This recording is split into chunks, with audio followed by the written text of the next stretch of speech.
You are working on our pool table. Okay, which is a 1973 Brunswick Sierra. And anytime you're looking at a pool table, either full slate or three-piece slate, 8 foot long, there's no such thing as free. You have to transport it. You have to carry it. Yeah, it's very heavy. Free. But we're very fortunate that some lady had this vestige that her grandfather and her father used to have the shindigs in the big town of Lytle, Texas. Gentleman passed away, so she inherited the house, and the pool table was collapsing. The old foundations of where it was located, so she needed to get rid of it. Actually, I'm not a pool player.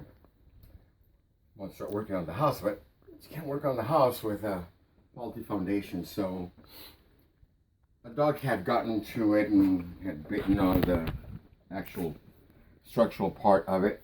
So I just put some slats that I recovered from a sofa that was thrown away, and it appears to have had some ash hardware for the frame. So I've been salvaging that, and I just put this little architectural design on it to cover that. It's going to be at the bottom. It's going to be the brace between the two sets of legs.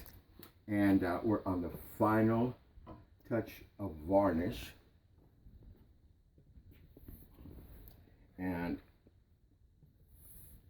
I don't have any experience with cloth, the felt that we have to replace. So I'm going to make my bones using the old one. I washed it already because it was pretty dusty, and it had been abandoned for years in that old home.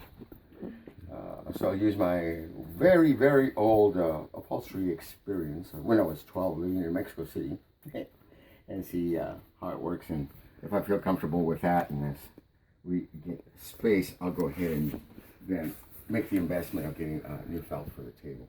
But in the meantime, I want the furniture, as it goes in, it will, God willing, never move again, because it's really a lot of labor. So here's the slate down here. If you can see it, there's each piece is at least 300 pounds, I think. It was really super heavy. And yeah, there were 3 pieces of it. I would estimate that it's close to 1,000 pounds, the whole thing put together. It's about 1,000 pounds. Mm-hmm. We were missing the fascia, or the face work that goes around the table, so I'm toying with some ideas.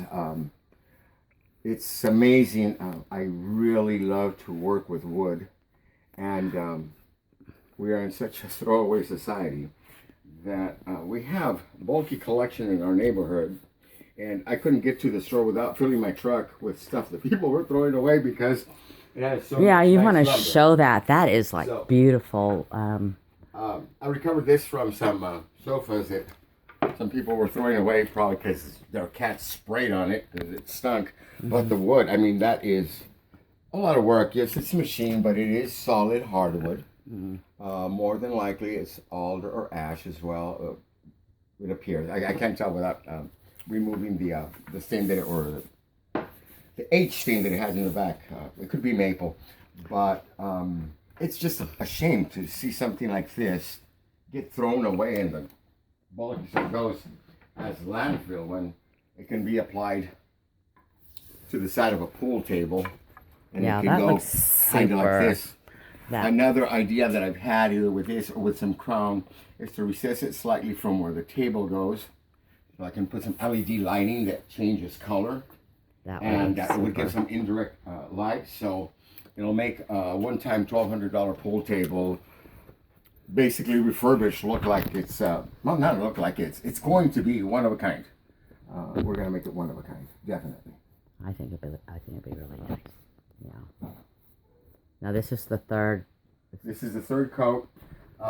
If you want any lustrous finish without the use of epoxy, just by using polyurethane, I do not endorse, but this is the only thing I buy. You have to coat it 3 times after your stain is dry and you got the tone that you want from the stain that you applied. The first one, you want to go quick and light. so you don't disturb the stain that already dried in.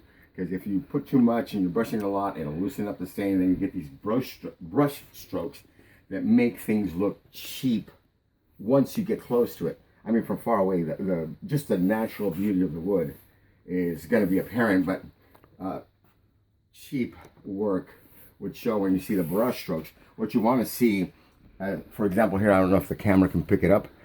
We cover that. You see the grain of the wood. You're not seeing the brush stroke of the stain, which you will get as an example in this piece I recovered. It looks like it's really nice wood. This is really cardboard. But you can see, if you look at the, I'm doing this just for the clarity because it's dirty. You see the brush strokes. But in this case, because they're using this stuff, which is basically just a composite that's been rehardened, that's what you have to do to this type of material to make it look like wood. A little bit more like wood. But when you have real wood, some woods don't require stain. That's the last thing you want to do. I stained this one because it was originally stained, and there was just so many imperfections and stuff. Later on, I'll show in some other video that we catch a table that someone gave away to me, and I felt bad because I'm trying to help a lady. I said, you know what, let me just take this paint off when I got home, and I took a heat gun to it, and to my surprise, it wound up being solid mahogany with an ugly top, so I realized that it was a veneer. So I took that veneer off, and I saw why they put that ugly veneer on, just because they had another veneer that was damaged, and I took that off, and I found this beautiful piece of mahogany with inlay that I could not believe was under all that ugly black and gold spray paint. And we'll show that to you later. But yeah, this, as you see it right now, wet. I am looking in an angle because I don't want to see any dry spots. So we have that third shell completely as one full homogeneous skin, and that will give you a gloss finish that's gonna be as close to an epoxy look without being epoxy that you can get with the appropriate patience and technique of applying and being patient on waiting for things to dry. When it comes to both the stain, if it's being used. But we will show it as we get a little closer to putting it together. Yeah, start assembling here pretty soon. Pretty soon. Because like I said, wherever this lands, she stays.